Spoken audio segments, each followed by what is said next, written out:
Assalamualaikum warahmatullahi wabarakatuh. Nama saya Ahmad Yusuf Hasan, NIM saya 1905026163. Saya ingin menjawab pertanyaan nomor 1. Apa definisi dari permintaan? Jawabannya itu permintaan adalah jumlah barang atau komoditi yang diminta oleh pembeli untuk memenuhi kebutuhan masyarakat sosial dalam suatu pasar ekonomi. Terima kasih. Assalamualaikum warahmatullahi wabarakatuh. Perkenalkan, nama saya Bahran Jauhar, NIM 1905026134. Saya mendapatkan pertanyaan dari kelompok 2, yaitu apa saja faktor-faktor yang mempengaruhi penawaran. Faktor-faktor yang mempengaruhi penawaran yaitu ada 5. Yang pertama, biaya produksi dan teknologi yang digunakan.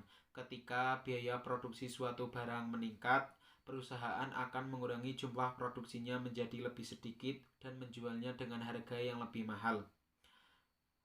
Karena perusahaan takut tidak mampu bersaing dengan produk sejenis dan perusahaan takut produknya tidak laku terjual, dengan menggunakan teknologi yang lebih canggih, perusahaan dapat memangkas biaya produksinya sehingga dapat memicu penurunan harga.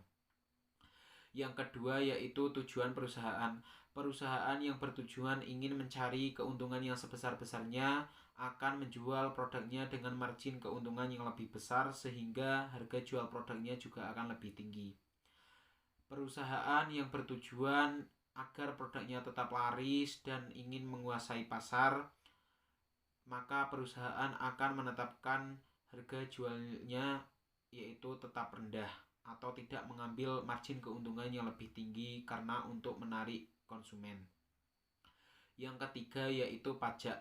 Apabila pajak naik, maka harga jual produk juga akan naik, sehingga perusahaan menawarkan lebih sedikit. Karena hal ini disebabkan permintaan yang turun akibat harga jual produk naik. Yang keempat yaitu ketersediaan dan harga barang pengganti atau pelengkap. Apabila ada barang pengganti atau pelengkap yang harganya lebih murah, konsumen akan beralih ke harga yang lebih murah dan akibatnya permintaan barang tersebut akan turun dan akan mengakibatkan kurangnya penawaran atau pengurangan dalam penawaran. Yang kelima, prediksi atau perkiraan harga di masa depan.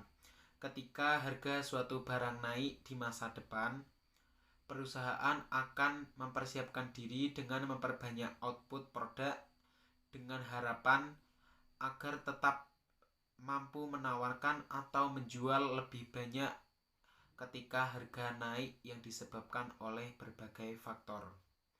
Terima kasih. Nama saya Alia Rahma Falasifah. Saya dari kelompok 3. Di sini saya akan menjawab pertanyaan dari kelompok 2. Pertanyaannya yaitu, apa saja prinsip konsumsi di dalam ekonomi Islam? Di dalam ekonomi Islam, prinsip konsumsi itu dibagi menjadi 5. Yang pertama ada prinsip keadilan, prinsip kebersihan, prinsip kesederhanaan, prinsip kemurahan hati, dan yang terakhir ada prinsip moralitas. Prinsip keadilan, di mana prinsip ini itu mengandung 2 arti ganda mengenai mencari rezeki dengan halal dan tidak dilarang di dalam hukum. Yang kedua ada prinsip kebersihan, bahwa makanan yang kita makan itu haruslah makanan yang baik dan layak untuk dimakan, bukan makanan yang kotor maupun menjijikan sehingga dapat mempengaruhi selera seseorang. Yang ketiga ada prinsip kesederhanaan. Prinsip ini mengatur perilaku seseorang di dalam memakan maupun meminum itu janganlah berlebih-lebihan atau israf.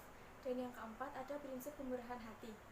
Sesuai dengan ajaran Islam, tidak ada larangan maupun bahaya ataupun dosa memakan maupun meminum makanan dan minuman yang halal yang diberikan oleh Allah Subhanahu wa taala karena kemurahan hatinya. Dan yang terakhir ada prinsip moralitas. Prinsip ini mengajarkan kepada setiap muslim bahwa sebelum memakan itu sealangkah baiknya kita menyebut nama Allah dan kita mengucapkan syukur ketika sudah selesai makan.